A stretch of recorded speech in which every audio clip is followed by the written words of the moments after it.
Setelah 3 hari berdress di apartemen dengan perawat pribadinya, yaitu Amelia.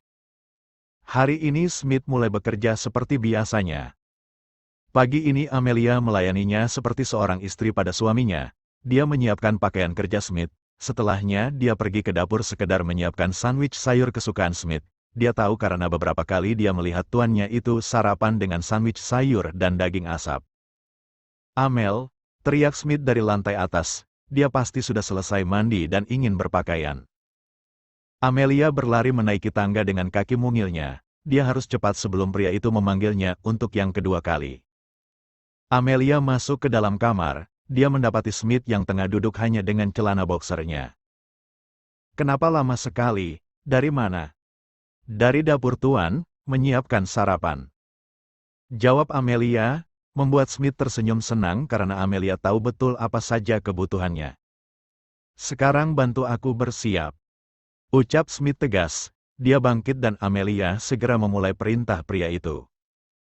Amelia memulai dengan kemeja panjang berwarna putih dengan garis biru navy di barisan kancingnya. Secara perlahan dia mengancingkan kancingnya satu persatu.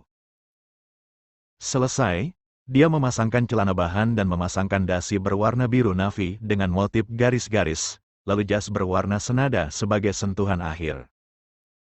"Sempurna," gumam Amelia tanpa sadar. "Apa? Katakan sekali lagi." "Apanya tuan?" tanya Amelia. "Tidak, lupakan, bersiaplah, aku akan turun lebih dulu," ucap Smith ketus. Amelia menganggukkan kepalanya dan pergi ke kamar mandi. Berendam sebentar pasti menyenangkan untuk membuat moodnya membaik hari ini. Smith turun dari kamarnya dan segera menuju ruang makan. Dia ingin melihat sandwich buatan gadisnya seperti apa. Persis seperti buatan Bibi Rose. Gumam Smith, dia tersenyum senang dengan hasil karya tangan mungil gadisnya. Smith segera memakan roti lapis itu dengan lahap. Entah kelaparan atau memang doyan, tapi yang jelas Smith itu terlihat menyukai makanan buatan Amelia pagi ini. "Apakah rasanya enak tuan?" "Maaf jika rasanya berbeda dengan rasa sandwich yang biasa tuan makan," ucap Amelia. Dia menyuguhkan segelas kopi cappuccino di depan Smith. Dia juga tahu pria itu menyukai kopi itu karena secangkir kopi cappuccino selalu tersaji di meja setiap pagi. "Kau sangat tahu kebutuhanku, ternyata kau diam-diam memperhatikan aku ya." "Maaf jika saya lancang tuan, tapi saya sering melihat tuan makan sandwich dan secangkir cappuccino saat sarapan," jawab Amelia. "Baiklah, kau mau sarapan di sini?" "Tidak tuan, saya sudah berjanji akan sarapan di kantor bersama Rena," jawab Amelia. Smith menganggukkan kepalanya dan bangkit dari duduknya lalu pergi diikuti Amelia. Ternyata Roy sudah menunggu di parkiran di dekat mobilnya. "Selamat pagi tuan, nona muda." "Pagi pak," jawab Amelia, sedangkan Smith hanya berdeham saja. Smith menarik tangan Amelia masuk ke dalam mobil. Sepanjang perjalanan dari apartemen ke kantor, Smith selalu menggenggam tangan Amelia. Hingga genggaman tangan itu harus terlepas saat mobil mendekati kantor. Seperti biasa Amel akan turun di taman dekat kantor. "Saya turun dulu tuan, semoga hari Anda menyenangkan." Smith menarik pelan tangan Amelia dan melabuhkan ciuman basah di keningnya. Jangan terlalu lelah bekerja. Amelia menganggukkan kepalanya dan pergi keluar dari mobil Smith. Mobil itu melaju kencang ke parkiran meninggalkan Amelia yang berjalan santai di sisi trotoar. "Hai Rena." "Amelia, aku rindu." Pekik gadis itu kegirangan dan menghambur memeluk Amelia. "Jangan lebay dong, aku kan udah di sini lagi sekarang." "Yuk sarapan, keburu jam kerja dimulai." Amelia meletakkan wadah bekalnya di meja, begitu juga dengan Rena. "Bawa bekal apa?" "Roti lapis, kamu apa?" tanya balik Amelia. "Nasi goreng sama ayam taliwang." Ihi mau dong. Ucap Amelia antusias karena dia sangat menyukai makanan pedas. Boleh dong, aku nanti mau juga punya kamu. Amelia mengangguk dan segera memulai sarapannya dengan lahap. Sebentar lagi jam kantor akan dimulai. Amelia memulai pekerjaannya dengan membersihkan ruangan direktur, ruangan pria yang menjadikannya simpanan seminggu ini. Amelia memasuki ruangan itu, sepi. Tak ada tanda-tanda keberadaan pria itu, kemana dia? Apa alasannya dia mencari pria itu? Lagipun dia ke sini untuk melakukan pekerjaannya. Tak lama, Smith keluar dari sebuah bilik yang Amelia yakini itu kamar mandi. Kemarilah, ucap Smith menepuk pahanya, meminta Amelia duduk di pangkuannya. Jangan membantah, ruangan ini sudah dibersihkan. Jadi tak ada alasan apapun lagi untukmu menolak keinginanku. Dengan langkah beratnya, Amelia duduk menyamping di pangkuan pria itu. Smith pun melingkarkan tangannya di pinggang gadisnya dengan erat. Apa yang kamu khawatirkan, Amelia? Hanya takut ada yang masuk, Tuan. Jawab Amelia. Takkan ada yang berani memasuki ruangan ini tanpa izin dariku, sayang. Ucap Smith berbisik di akhir katanya. Smith membuka kancing seragam Amelia dan memainkan salah satu gunungnya, meremasnya cukup kuat hingga membuat Amelia memekik.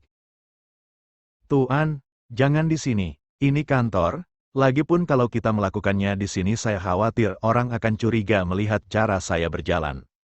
Oh, Sid, umpat Smith, dia melepaskan Amelia dan memilih menuntaskannya di kamar mandi. Bantu aku di kamar mandi. Tidak, Tuan. Saya masih harus bekerja. Nanti saja ya, saya permisi. Amelia pergi dengan terburu-buru setelah berhasil merapikan pakaiannya yang berantakan karena ulah Smith. Smith mendengus kesal saat Amelia malah meninggalkannya saat dia sudah bernafsu, terpaksalah dia harus melakukannya sendiri. Hari ini adalah hari yang paling ditunggu oleh Marissa, tapi tidak oleh Smithy. Hari ini mereka akan melaksanakan pertunangan dengan acara megah dan pesta besar-besaran. Bagaimana tidak, CEOALX Company putra tunggal dari Jeon Jus akan bertunangan dengan seorang model yang terkenal, Marissa Indria yang juga anak pembisnis hebat di negara tetangga. Smith tampak malas melayani ocehan dari wanita yang kini resmi menjadi tunangannya itu. Sebenarnya dia muak dengan wanita bermuka dua itu. Tapi mau bagaimana lagi? Dia juga harus menjaga harga dirinya juga sebagai CEO, tak mungkin dia harus mempermalukan dirinya sendiri di hadapan banyak orang. Selamat untuk pertunangan kalian, Smith. Aku senang akhirnya kalian meresmikan hubungan ini. Semoga cepat naik ke pelaminan ya, aku mendoakanmu. Tak usah sok baik denganku, Gerald. Aku tahu perbuatanmu dan Marissa di belakangku. Bisik Smith dengan seringan licik di wajahnya, membuat Gerald memucat. Yaps, Gerald adalah selingkuhan Marissa, pria berdarah Jerman yang juga menjelma sebagai teman dari seorang Smith Alexander. Tapi ternyata mereka adalah musuh dalam selimut. Keduanya bekerja sama untuk mendapatkan kerajaan bisnis milik Smith, dengan cara yang kotor. Bahkan Marissa rela menjadi budak Nav Asteris pria itu. Smith mengeratkan jabatan tangannya, dia berjanji akan membongkar kedok mereka apapun caranya dan bagaimanapun. Sebaiknya aku turun.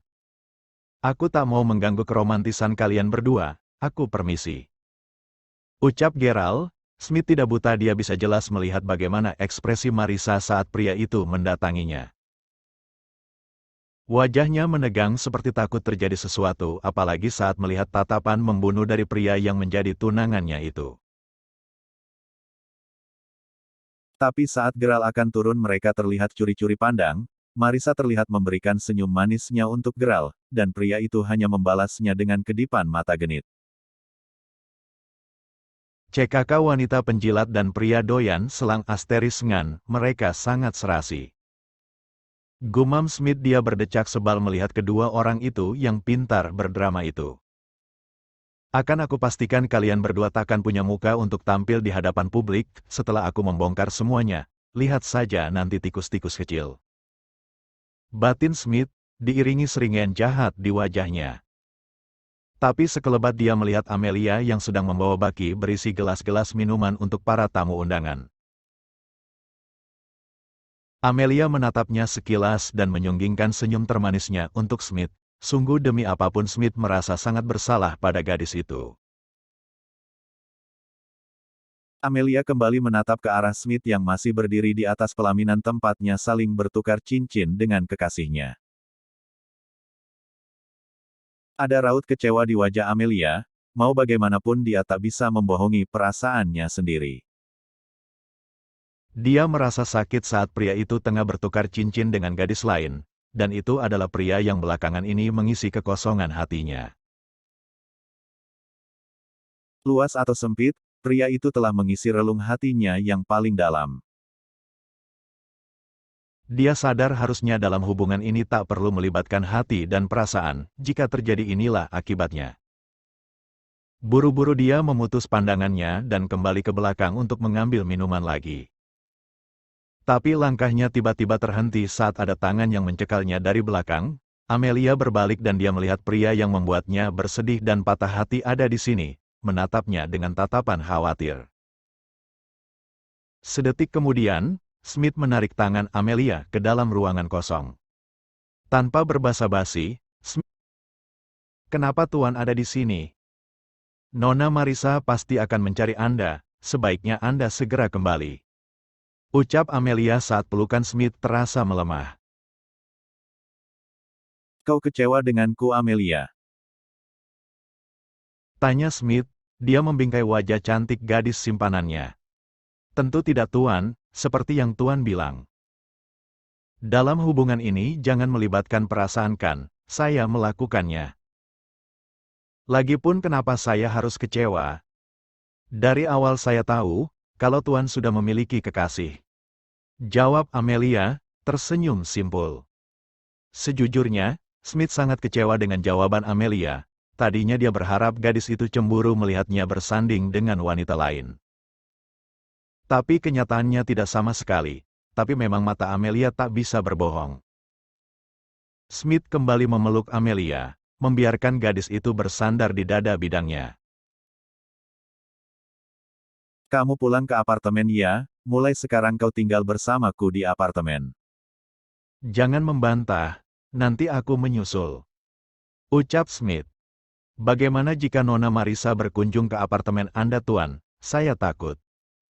"Jangan takut, ada aku. Aku harus segera kembali ke ballroom, semua orang pasti mencariku." Smith mengecup singkat kening Amelia dan meninggalkan gadis itu sendirian di ruangan itu. Amelia kembali merasakan sedikit nyeri di ulu hatinya. Dia merasa tak rela pria itu melepaskan pelukannya dan pergi setelah memberinya sebuah harapan. Malam harinya, Amelia pulang ke apartemen diantar oleh asisten Roy. Roy sebenarnya malu pada nona mudanya itu, karena sempat terciduk sedang sesuatu di ruangannya pagi itu. "Silahkan Nona sudah sampai," ucap Roy, dia membukakan pintu untuk Amelia. "Ini pakaian dari Tuan Muda untuk Anda, makanan dan kartu akses. Saya harus kembali ke hotel tempat acara." Amelia menerima 2 paper bag dari tangan asisten Roy. "Terima kasih Pak, jangan canggung denganku. Aku bahkan sudah melupakan kejadian di kantor hari itu." Makin salah tingkah saja Roy dibuatnya. Baik Nona, saya permisi dulu. Kalau ada apa-apa segera hubungi saya." Amelia menganggukkan kepalanya. "Anda bisa dengan mudah melupakan hal memalukan itu Nona Muda, tapi saya yang menanggung malu hingga ke ubun-ubun," umpat Roy dalam hati. Mana mungkin dia berani mengumpat di depan gadis kesayangan tuannya, bisa-bisa dia kehilangan pekerjaannya esok hari. "Hati-hati di jalan Pak," Roy segera masuk ke dalam mobilnya demi keselamatannya. Tak tanggung-tanggung tuan bosnya itu mengancamnya dengan ancaman yang sangat mematikan.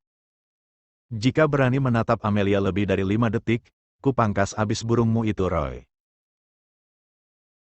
Maka dari itu demi kesejahteraan burungnya, dia lebih memilih cepat-cepat pergi dari sana, sebelum pria itu mengamuk nantinya. Masih di tempat acara pertunangan, Smith sudah mulai menunjukkan sifat aslinya.